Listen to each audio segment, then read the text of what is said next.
Hello creatives! My name is Candice and welcome to Forest Feather Fashion. In this video, we will be going over the basics of crochet, like making a slip knot and how to make a chain. We will then be learning how to make the most commonly used stitches in crochet, the single crochet and the double crochet. In lesson number 2, I'll be showing you how to make a magic circle, half double crochet, treble crochet, and a few other types of stitches. While learning how to crochet, I suggest using a 4 or 5 millimeter crochet hook, but this will depend on the type of yarn that you are using. Check the label on the yarn and they should suggest a hook size. So grab your yarn and crochet hook and let's get started. To make a slip knot, place the tail of the yarn on the palm of your hand. Take the long end and wrap this around your index and middle finger twice, making an X. Push this underneath the first one to make a loop. Insert your hook into this loop.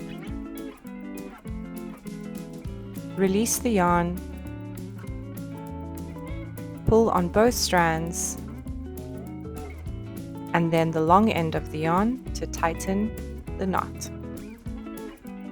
Let's go over this one more time.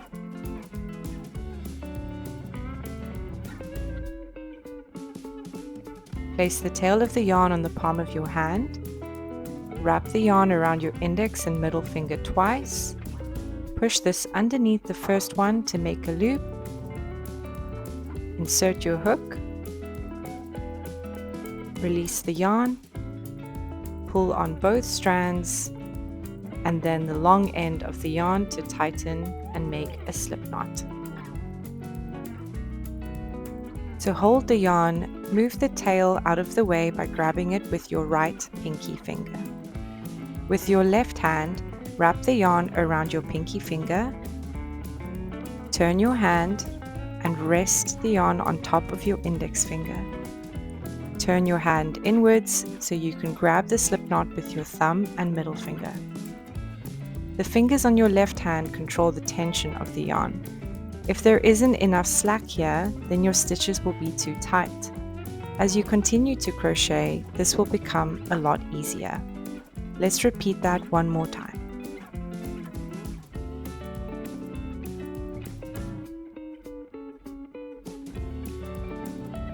Once you're in this position, you can now begin to chain. Take your hook underneath the yarn and wrap the yarn around your hook. This is called yarn over. You will notice that I changed the angle of my hook to grab onto the yarn. Pull this through the slip knot on your hook. This is your first chain. Yarn over. Remember that this means the hook goes underneath the yarn, and pull this through the loop on your hook. That is your second chain. Keep an eye on how I turn my hook slightly to catch the yarn and pull it through the loop.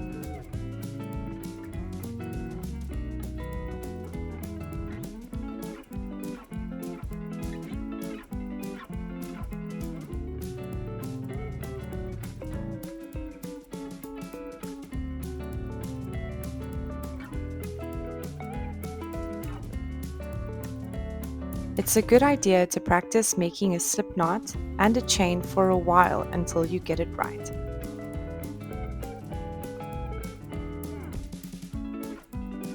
Every little V is one chain. So here we have 1, 2, 3, 4, 5, 6, 7, 8, 9, and 10. We can go from the other direction like this. 1, 2, 3, 4, 5, 6, 7, 8, 9, 10. Now that you know how to count your chains, it's time to begin learning some stitches. Before we begin on stitches, it's important to know that I will be using US terminology throughout this video. I will put up the UK term for each stitch as we go along. For the single crochet stitch, we need a turning chain of 1. This means that in order to continue on to another row, we need to chain 1 to match the height of the single crochet stitch. This will make more sense as we progress to other types of stitches too. Here I have chain 10. In order to have 10 single crochets in my row, I'll need to chain another 1 and make it 11.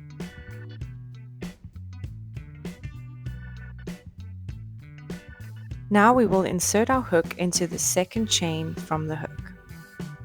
1, 2. Push your hook into the V,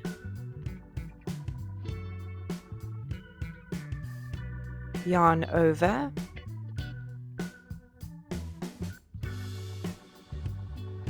and pull this through. You'll now have 2 loops on your hook. Yarn over again and pull this through both loops. You have completed 1 single crochet. Insert your hook into the next chain stitch, yarn over, pull through, yarn over, and pull through both loops. I will continue this row slowly.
At the end of the row, we need to chain 1 and turn our work.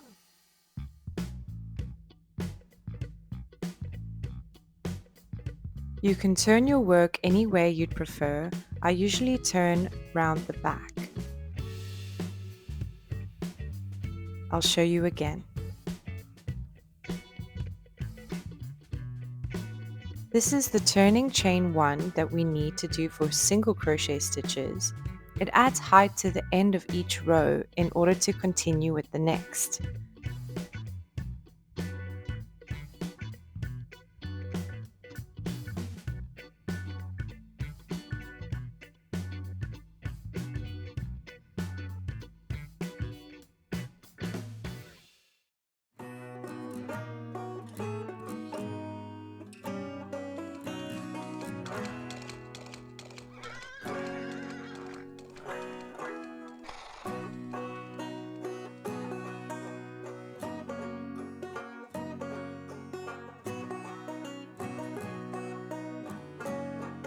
You can count your stitches from the top of your work too.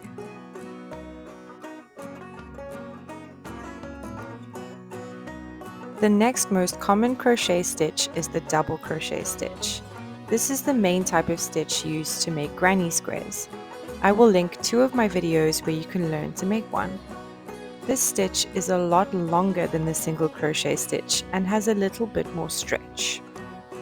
I've started a 10 stitch swap here to show you what they look like and how to continue to another row. The turning chain for the double crochet is 3. So here at the end of my row, I will chain 3 and turn my work.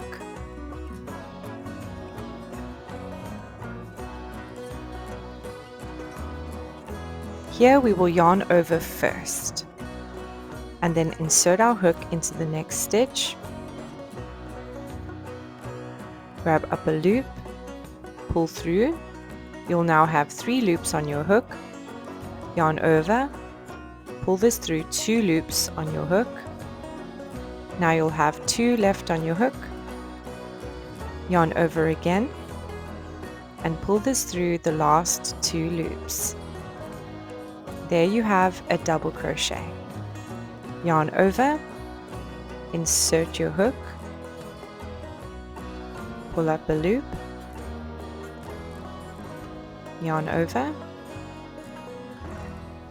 pull through 2 loops, yarn over, pull through the last 2 loops. I'll continue along this row so you can have a look.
I'm going to show you some examples of each of these types of stitches in crochet tops so you can see the difference.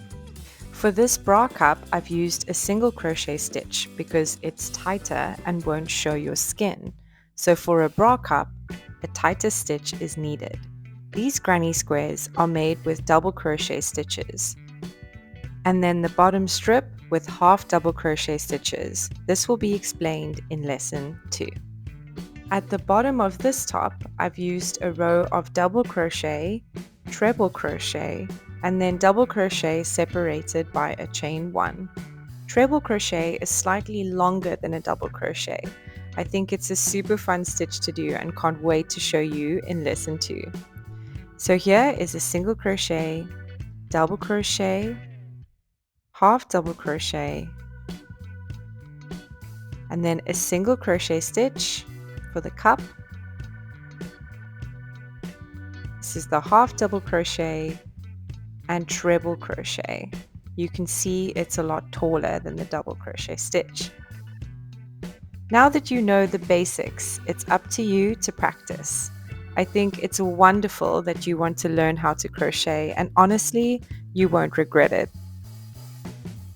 Please subscribe to stay tuned for lesson 2 of the beginner crash course. And please check out some of my other videos, as they are fairly beginner friendly. If you've made something, please tag me on Instagram. I would love to see your creations. And until next time, happy creating!